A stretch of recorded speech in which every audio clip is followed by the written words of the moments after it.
Comment ajouter un superbe effet de flocons de neige sur une image avec Photoshop? Regardez la photo avant et voici le résultat final. Plutôt cool, non? Allez, passons aux choses sérieuses. On commence par créer un nouveau calque, puis on le remplit en noir en faisant CTRL plus Sup. Pour ça, on va dans Filtre, puis Bruit, puis Ajout de bruit. On règle la quantité à 25%, on choisit Gaussienne, on coche monochromatique et on valide. Maintenant, on va donner un effet de mouvement au flocon. Toujours dans Filtre, on va dans Flou, puis Flou directionnel. On met un angle de -60 degrés et une distance de 3 pixels. Puis on valide.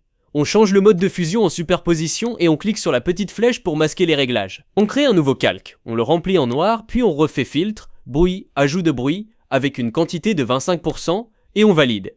Maintenant, on ajuste l'effet. On modifie certains paramètres.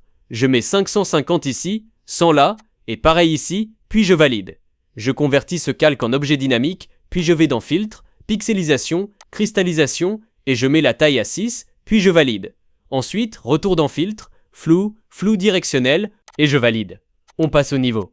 J'ajuste les valeurs 30 pour les ombres, 1,00 pour le milieu, et 190 pour les tons clairs.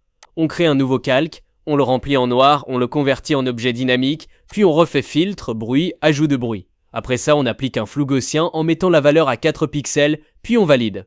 On retourne dans Filtre, Pixelisation, Cristallisation, cette fois on met 20 et on valide. On ajuste les niveaux encore une fois, comme tout à l'heure. Mais cette fois, avec 82 pour les ombres, on ne touche pas le milieu, et 84 pour les tons clairs. Je convertis en objet dynamique, je mets sans superposition. Puis je regroupe les deux calques en objet dynamique, et je mets aussi en superposition.